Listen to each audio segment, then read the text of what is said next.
सबसे पहले शिव गुरु के चरणों में प्रणाम करती हूँ, मेरा प्रणाम स्वीकार हो। आदि शक्ति माँ गौरा के चरणों में प्रणाम करती हूँ, मेरा प्रणाम स्वीकार हो। सभी देवी देवताओं के चरणों में प्रणाम करती हूँ, मेरा प्रणाम स्वीकार हो। आप सभी गुरु भाई गुरु बहनों के चरणों में प्रणाम करती हूँ, मेरा प्रणाम स्वीकार हो। देखिए गुरु भाई गुरु बहनों, अगर मेरी वीडियो अच्छी लगे तो लाइक करिए, शेयर करिए और चैनल पर नए हैं तो सब्सक्राइब करिए और कमेंट में महादेव का नाम ज़रूर लिखिए। महादेव का नाम लिखने से, बोलने से सारे कार्य सफल होते हैं। जो आप सोचेंगे वो ज़रूर होगा।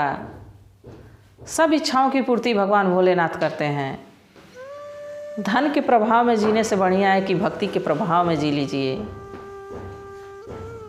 धन तो आता जाता रहता है, पर मात्र भगवान का सहारा ऐसा है कि इस जीवन में क्या अगले 7 जन्मों तक आपके साथ रहेगा। ऐसा धन है, वो है, कभी ख़त्म नहीं होने वाला है। वो धन जो सिर्फ हम अपने लिए करते हैं, अपने परिवार के लिए करते हैं। तो महादेव का नाम ज़रूर लिखिए, ज़रूर बोलिए। और आज मैं कहानी जो सुना रही हूँ वो लोभ मोह को छोड़ देने वाले मनुष्य पे है। गरीब रहते हुए भी अगर जो मनुष्य अपने कर्म के भरोसे, अपने भगवान के भरोसे ज़िंदगी जीनी शुरू कर दे तो महादेव ज़रूर उनकी इच्छा पूरी करते हैं। तो कहानी को पूरा सुनिएगा, कहानी बहुत अच्छी है। पहले कुछ समय पहले हम लोग के राज्य में, देश में मुग़लों का शासन था। मुग़ल राज्य करते थे। उसमें एक राजा अकबर थे। आप लोग भी जानते होंगे अकबर को।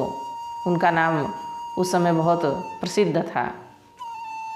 और वो ऐसे राजा थे कि दोनों धर्मों को मानने वाले थे।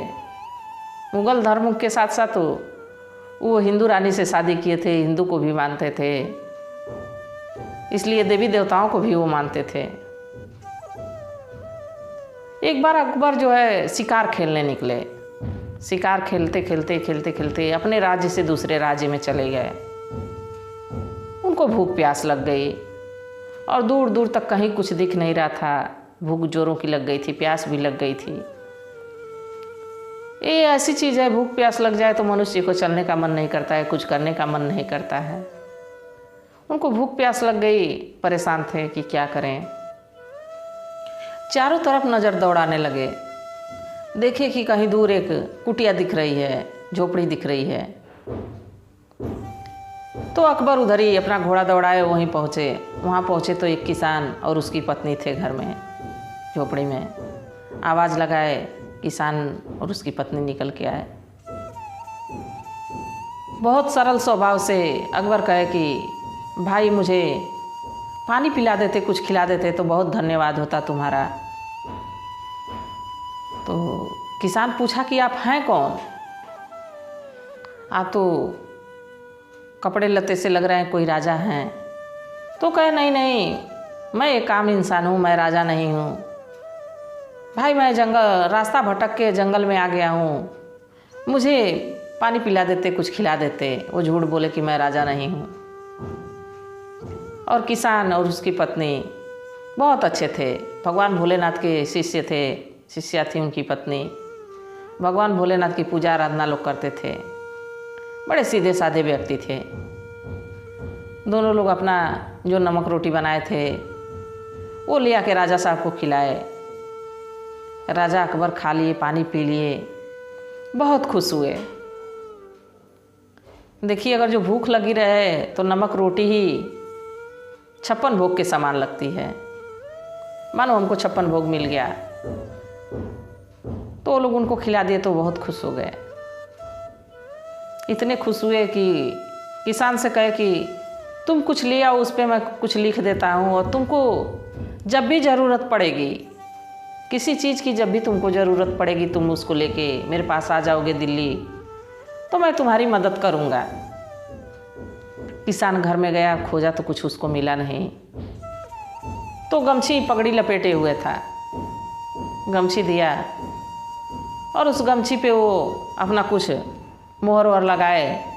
इसके बाद गमछी उसको दे दिए और कहे कि दिल्ली तुम आना तो किसी से पूछना कि अकबरिया कहाँ है, अगर जो कोई बता देगा तो तुम वहाँ चले आना और मैं तुम्हारी मदद कर दूँगा, चाहे जब तुम्हारी मदद की ज़रूरत हो तब तुम आ जाना।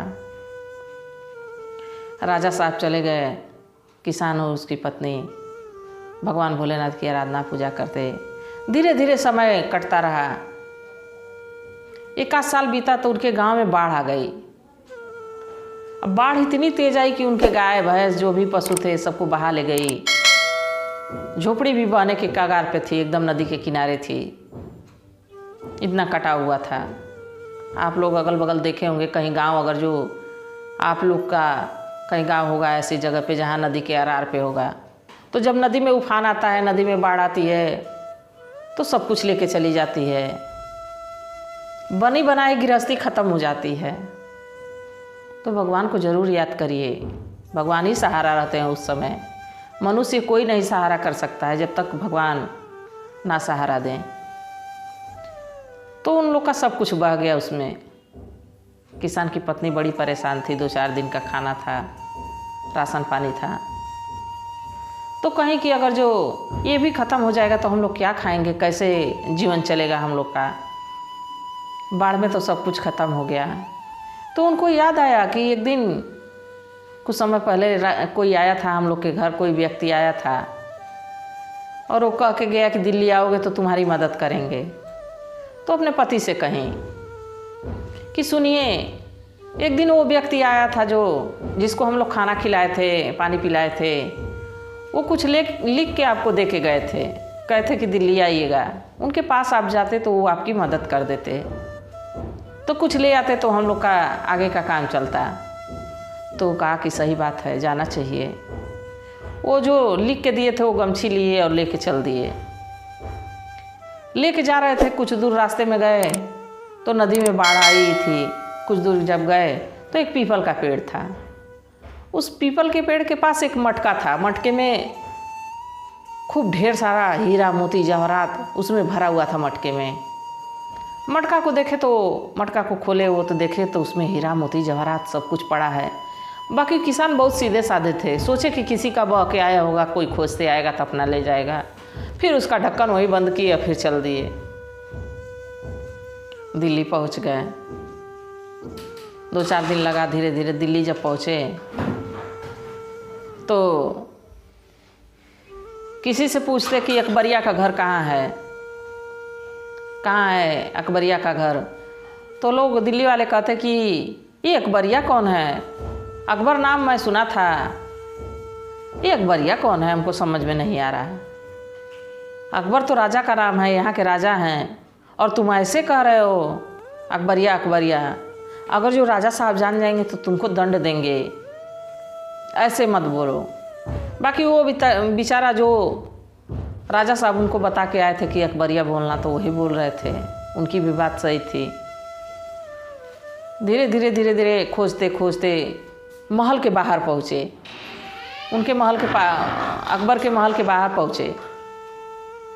और जब वो द्वारपाल से पूछे कि यहाँ अकबरिया नाम का कोई रहता है, तो द्वारपाल कहा कि अरे तुम मूर्ख हो, तुम मूर्ख हो, राजा के बारे में ऐसे बोल रहे हो। अकबरिया कह रहे हो, राजा साहब सुनेंगे तो तुमको कारावास दे देंगे, तुमको दंड देंगे। तो अपनी गमछी जो है दिया उस पहरेदार को, द्वारपाल को, किसान, और कहा कि इसको ले जाके और अकबरिया को दे दो। तो द्वारपाल जब उनकी मोहर लगाई हुई गमछी देखे तो उसको लेके अकबर के पास गए। अकबर जैसे गमछी के देखे पहचान गए कि हाँ, मैं इसके घर गया था, मुझे बहुत भूख प्यास लगी थी, उस समय मेरी जान ही बचाया था, हमको खिलाया, खाना पानी पिलाया। तो कहे द्वारपाल से कि जाइए उसको बड़े स्वागत करके खूब बढ़िया से लेके आइए, किसी चीज़ की कमी नहीं होने पाए, उसको कोई कुछ कहेगा नहीं, उसको बड़े अच्छे स्वभाव से बात करिएगा, लेके आइए। द्वारपाल गया और उनको लेके आया, किसान को लेके आया। तो जैसे किसान महल में पहुंचा तो राजा अकबर अपने सिंहासन पे बैठे थे। तो जैसे उनको देखा किसान तो कह रहा है कि अरे अकबरिया, तुम्हारे तो बड़े ठाठ हैं, तुम तो बिल्कुल ठाट बाट से सिंहासन पे बैठे हो और इतना तुम्हारे दरबार में सिपाही लगे हैं, इतना सुंदर तुम्हारा महल है, और तुम कह रहे थे कि मैं छोटा सा आदमी हूँ, छोटा सा व्यक्ति हूँ, और तुम्हारा तो एक बड़ा ठाठ है। सारे लोग उनके तरफ देखने लगे कि कैसे राजा से बात कर रहा है, अकबरिया अकबरिया कर रहा है। तो राजा मुस्कुराने लगे। देखिए, जिस पेड़ में फल ज़्यादा लगते होंगे आप कभी भी देखेंगे तो वो डाल झुक जाएगी, और जिस पेड़ में फल नहीं लगते हैं वो हमेशा तना हुआ रहता है। जैसे आम अमरूद ले लीजिए, जब उसमें फल लग जाएंगे तो वो झुक जाएगा, और सफ़ेदा लिप्टस उसमें फल कभी नहीं लगता है, उसको देखेंगे तो खड़ा ही रहता है। तो उसी तरह राजा थे। राजा उस समय के बहुत अच्छे राजा थे। मुस्कुराने लगे। उनका झुकाव छोटे से मनुष्य के अकबरिया कहने पे भी वो गुस्सा नहीं हुए, नाराज़ नहीं हुए, मुस्कुराने लगे। सारे दरबारी राजा के तरफ कभी देखते, कभी किसान के तरफ देखते हैं। उसको उचित स्थान देके बैठाए, फिर अपना दरबार का काम किए। इसके बाद किसान को लिवा के अपने महल में, जिसमें वो रहते थे, सोते बैठते थे, वहाँ लिवा के गए और किसान से कहे कि तब अपनी समस्या बताओ भाई, किस तरह तुम हमारे पास आए हो, तुमको क्या मदद चाहिए। तो कहा कि मैं क्या बताऊं, मैं तो बड़े परेशानी में हूँ, कुछ देर में बताऊंगा। उनके खाने पीने का किसान के प्रबंध करवाए राजा। जब वो खाने पीने लगे तो वो कहे कि आप थोड़ा देर खाइए पीजिए यहीं बैठ के, अब मैं नमाज़ पढ़ लेता हूँ। राजा साहब नमाज़ पढ़ने लगे। जब नमाज़ पढ़ के खाली हुए तो किसान पूछा कि ये आप क्या कर रहे थे। तो राजा अकबर कहे कि हमारे अल्लाह हैं, हम उनको मना रहे थे। इतनी जो धन दौलत, इतना मेरा जो है कि रन सन देखे हो, जो ठाट बाट देखे हो, वो सब उन्हीं की बदौलत तो है। तो पूछा कि कितनी बार करते हैं, कब कब करते हैं। तो कहे कि दिन भर में मैं 5 बार भगवान से मनाता हूँ, अल्लाह से मनाता हूँ, और हम लोग की पूजा ऐसे ही होती है, नमाज़ पढ़ के। जैसे आप लोग भगवान की पूजा करते हैं मंदिरों में जाके, वैसे ही घरों में आप लोग पूजा करते हैं, वैसे ही मैं भी कर रहा था। तो फिर किसान उठ के खड़ा हो गया। तो अकबर कहे कि अरे भाई क्यों खड़े हो गए, बैठो, अपनी समस्या तो बताओ। तो किसान को देखिए, जब भी आँखें खुल जाए तभी सवेरा हो जाता है। उसकी आँखें तुरंत खुल गई भगवान के प्रति। कहा कि जब 5 वक्त आप मांगते हैं भगवान से, तो हम भी अपने भगवान से मांगेंगे। हमारे भी देवी देवता हैं, हमारे भी महादेव हैं, हम भी उनसे मांग लेंगे। किसान बड़े सरल स्वभाव से कहा और चल दिया। अकबर देखते ही रह गए उसको। और किसान महल से बाहर आया और धीरे धीरे 2-4 दिन में घर पहुंच गया। घर पहुंचा तो खाली हाथ। किसान की पत्नी देखी तो जानी कि वो राजा से मुलाकात नहीं हुई। लग रहा है कि उस व्यक्ति से मुलाकात नहीं हुई, ये चला आया मेरा पति। तब पूछी आप तो कुछ लेके आए? नहीं आए, खाली हाथ चले आए। क्या मिला नहीं वो व्यक्ति? तो किसान कहा कि मिले थे, और बहुत बड़े आदमी थे, वो राजा थे, इस देश के राजा थे। बाकी जब वो अपने भगवान से ही मांगते हैं, उनको भगवान ही देते हैं, तो हम दोनों भी भगवान से मांगेंगे, उनकी इच्छा होगी तो वो देंगे। तो पत्नी उन पे गुस्साने लगी कि अरे भगवान जब देंगे तब देंगे ना, आपको उससे कुछ लेके आना चाहिए था। हम लोग की स्थिति इस समय बड़ी ख़राब चल रही है, बड़ी परेशानी चल रही है। तो कहा कि ठीक है, अगर जो तुम्हारी ऐसी बात है तो भगवान ही जब चाहेंगे तभी मिलेगा, हम लोग हराम का नहीं लेते हैं। अगर जो हमको ऐसा करना रहा था तो हम जब घर से निकला कुछ ही दूर गया तो नदी के किनारे एक मटके में हीरे जवाहरात सब भरे हुए थे, मैं वही लेके चला आया रहता। और देखिए यह बात उनकी पत्नी नहीं सुन रही होती हैं। वहाँ उनके झोपड़ी के पीछे 4 चोर छिपे थे, वो चोर सुन रहे थे इस बात को। हीरे जवाहरात वाली बात तो सुन लिए, तो सोचे कि यहाँ टाइम ख़राब करने से बढ़िया है कि चला जाए नदी के किनारे, देखा जाए मटका होगा तो उसमें से हम लोग बहुत धन मिल जाएगा। और चोर उस नदी के किनारे पहुँच गए। जाके देखे तो सही में मटका कहे कि सही किसान कह रहा था मटका है। मटका का जैसे ढक्कन खोले सब चोर, उसमें सांप, गोजर, बिच्छू। देखिए प्रभु की महिमा। चोरों के हाथ कुछ नहीं लगा। तो चोर सोचे कि अब तो किसान को सबक सिखाना ही पड़ेगा। हम लोग को लग रहा है वो देख लिया था, इसलिए लंबी लंबी बात मार रहा था कि हीरे जवाहरात थे, हम लोग उसको सबक सिखाएंगे। तो चारों चोर क्या करते हैं, उस मटके को उठा के लेके आते हैं और जैसे शाम हो जाती है वो उस मटके को अंधेरे में उस किसान के झोपड़ी में फेंक के और चले जाते हैं। रात हो जाती है, फिर सुबह होती है। जब सुबह होती है और किसान की पत्नी की नींद खुलती है तो देखते हैं कि पूरा झोपड़ी में हीरे मोती, सोना चांदी एकदम जगमगा रही है झोपड़ी चमक से।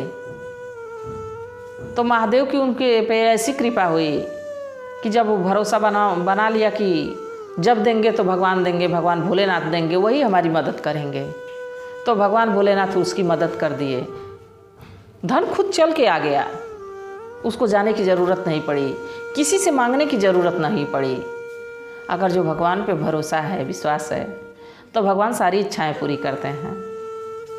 और मैं भी प्रार्थना करूंगी कि हे शिव गुरु, मेरी कहानी को जो लोग देखते हैं, जो लोग देखने वाले हैं, जो लोग सुनने वाले हैं, सब पे अपनी दया दृष्टि बनाए रखिएगा। इसी के साथ हर हर महादेव।